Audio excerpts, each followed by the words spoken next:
Namaste everyone. Thank you for joining in this video where we are discussing a few intricacies related to the Vishnu avatar of the planets. So in the previous video, we have discussed the Varaha avatar related to Rahu. And in this video, we'll be focusing our discussion on the Matsya avatar, which is related to the planet Ketu. Okay, so if you want more information on the Varaha avatar, please go back to the previous video. I've updated it as a playlist on this series. Okay, so Ketu takes the form of Meena, which means fish, or it is better known as Matsya. Okay, and the story of Matsya is similar to the story of the Judeo-Christian flood myth. So if you remember, those of you who know that story, you will find that the world was in that story, the world was flooded, and and Noah put everyone in a boat, and they tried to escape the floods. So all these various myths, uh, archetypes, or which are found across various world cultures, in the Vedas, in the Afro-Asian cultures, in the Bible. So the story of the flood is also the same. Okay, and according to whatever is mentioned in the Puranas, the rishis had known that Vishnu had taken birth as a fish. Okay, and the king had found this fish in his washing water, and the small fish, it had requested the king to shift it to another water body, because it knew that it would be devoured by a large fish, and it was dangerous for that fish to stay in that water. Okay, so the king decided to keep him till he was large and then to release him, and the king did so. And when he eventually released the fish, he was told to make a boat for the coming flood. Okay, and when the flood eventually came, the sages tied a boat to the fish, and the king got into the boat with the Vedas and let the fish lead him during the time of the flood. Okay, so there were no oars and nowhere to go as everything was flooded. And the symbolic meaning of the boat having no oars shows that when we cannot control what's happening, we need to surrender to the divine. And here the divine refers to the all-pervasive Vishnu. Okay, and the Vedas are actually a metaphor for the spiritual knowledge. So with that spiritual knowledge at our disposal, we can hold tight and trust that Vishnu is going to carry us through these periods of turmoil, these periods of unknown changes.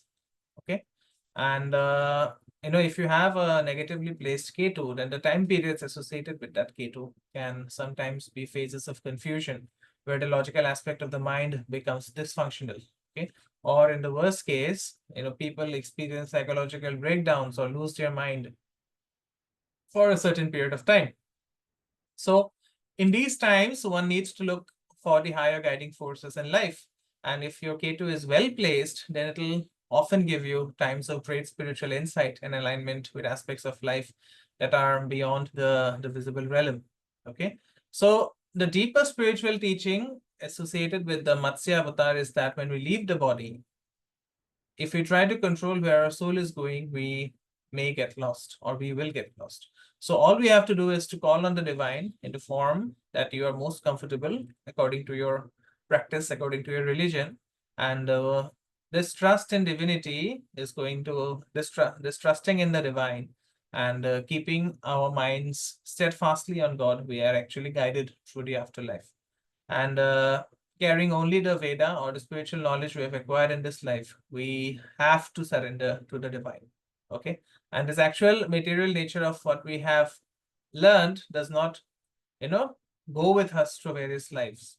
Okay, only the spiritual knowledge, the root knowledge of the soul, which is actually Veda, it comes with us and is carried through to the other side. So if we keep our mind on Vishnu, again, I'm using the word Vishnu because it is a representative of the all-pervasive divinity. Okay, we will be guided through to a new birth, or whatever it is we are supposed to go, or wherever it is we are supposed to go after our death. Okay, according to our karma. So Matsya Avatara, it relates to spirituality, as Ketu is the spiritual indicator or the moksha karaka, and it shows the nature of offering our soul to the omnipotence of God. Okay, and our ahamkara, or the sense of I-ness, thinks that it is in control, and we deny the omnipotence. Okay, but it does not work to say, if you go to God and say that, okay, I offer myself to you and now here, but the rest is all in my hands. No, you have to make a constant offering of yourself and your actions to God. Okay, so Ketu teaches that we have to fully offer ourselves, not just physically, but also mentally and also at the soul level. Okay, and we have to offer our full selves to the divine. Okay, because we need the divinity to fully guide us. Okay, again, coming back to the Ahirbudhnya Samhita, it compares the path of surrender. It is known as Sharnangati in Sanskrit, by the way. It compares the path of surrender to a boat where the pilgrim climbs in and sits, allowing the boatman to row. So, in this way, what happens is the Matsya avatar allows us to let go of the oars and be guided by the divine forces. Okay, now, as I said, the Vishnu avatars represent the exaltation energies of the planets. So Matsya avatar represents the exaltation of Ketu, so bringing out the highest and most sattvic nature of Ketu. And remember, Ketu indicates our spiritual perception as well as our general nature of perceiving. And it is this, because Ketu does not have a head, so it is all about internal perception. Okay, so if Ketu is weak or not well placed, then the person often faces problems with fundamentalism and close-mindedness, and the person does not become open to new understanding or new ways of perceiving. Okay, and when Ketu is well placed, then the person is very open-minded, will have an expansive view of things and will easily be able to see and understand new ideas, perceiving the unity of all creation. Okay, so Matsya avatar is needed when we need to take, Ketu to a open-minded as well as tolerant level of understanding.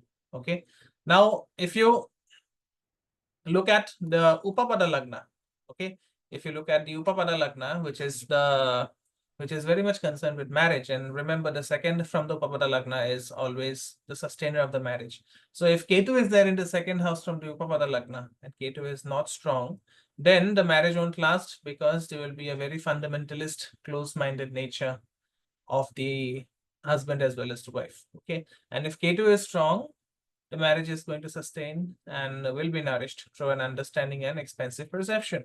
So when we are able to take Ketu to the level of Matsya avatar, then the person is going to have an accepting, open-minded quality about himself or herself that will manifest as acceptance for everything, in a marriage, in a relationship, or even in life.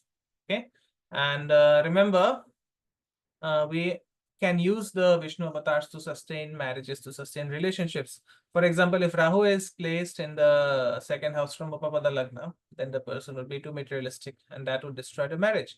So by raising Rahu or Ketu to that level of the sattvic level of Vishnu, where it is working for the sustenance of the world and for dharma, so that in turn sustains any relationship. Okay, so what we are doing is we are using the various forms of Vishnu avatars to pull the planets up to their highest level of sattva. And more than worshipping the graha, we invoke Vishnu as he incarnated as the planets for upholding dharma through the law of karma.